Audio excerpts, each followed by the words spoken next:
nila nang ilabas ang trailer ng pelikulang Ikaw Pa Rin Ang Pipiliin Ko kamakailan ay pinukol ito ng mga negatibong komento mula sa netizens.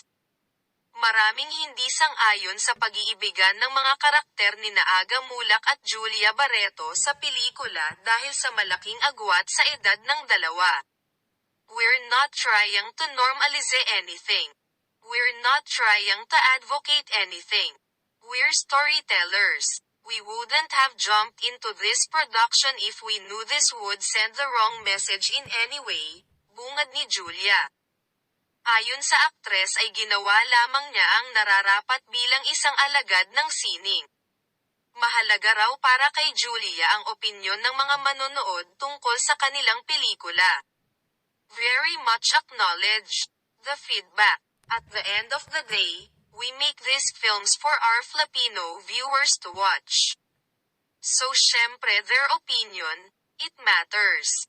I would never make iwas sa conversation. Giit ng dalaga. Umaasa si Julia na susuportahan pa rin ng mga tagahanga nila ni Aga ang bagong pelikula mula sa Viva.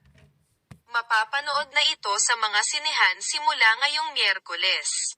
I hope they still give the film a chance. Kasi it was a love story that was born out of genuine love. I hope that will be open. Pagtatapos ng aktres.